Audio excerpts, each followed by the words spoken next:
আলহামদুলিল্লাহ, আজকে ইনকিউবেটরের কিছু আপনাদেরকে দেখাই। তো সব ভেঙে যাওয়া মানে শেষ নয়, কিছু কিছু জিনিস ভেঙে যাওয়া মানে নতুন করে শুরু।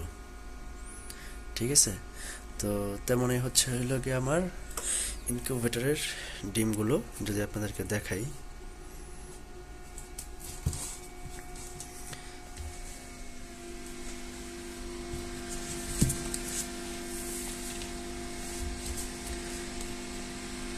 একটু খেয়াল করে দেখবেন,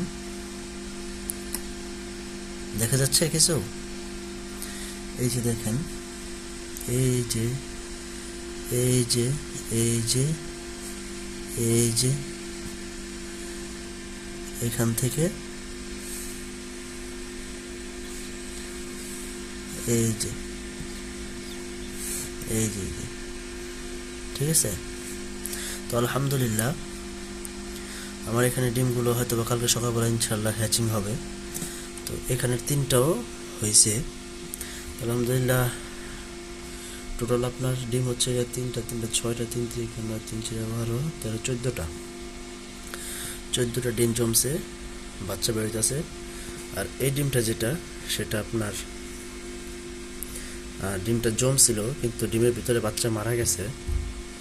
মানে অত বেশি জমে নাই, হয়তো আপনার অন্য কোনো প্রবলেম হয়েছে, তার জন্য আর কি এটা হয়েছে। তো ইনশাল্লাহ কালকে আবার সকালবেলা দেখা হবে। তো সকাল হয়ে গেছে, তো এখন আপনাদেরকে দেখানোর ট্রাই করি। কিছু আওয়াজ শুনতে পারতেছেন?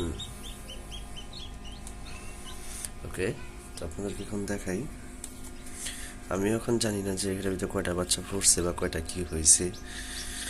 আমি ওই মাত্র ঘুম থেকে উঠলাম, এখন চেক করব।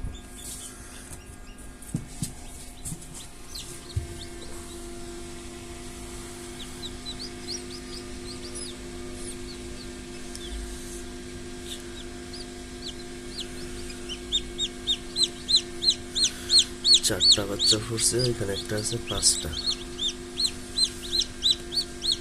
আর বাকিগুলো ইনশাল্লাহ ফুটে যাবে আজকেই। তো এখান থেকে বের করতে হবে যখন ওদের শরীরের পানিটা শুকিয়ে যাবে তখন। এর আগে বের করা যাবে না, বের করতে গেলে আপনাদের ওরা প্রপার হিটটা পাবে না, তো সেহেতু আপনার মুরগি বাচ্চাগুলো মারা যাওয়ার চান্স থাকে। তো ওরা আর কিছুক্ষণ এখানে থাক।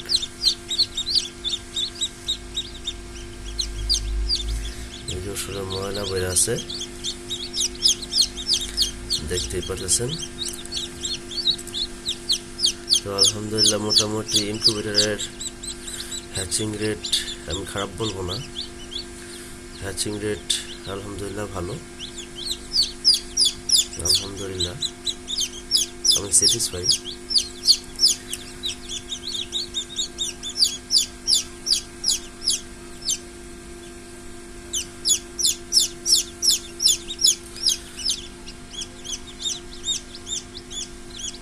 তো সবাই দোয়া করবেন, ভালো থাকবেন। আসসালামু আলাইকুম।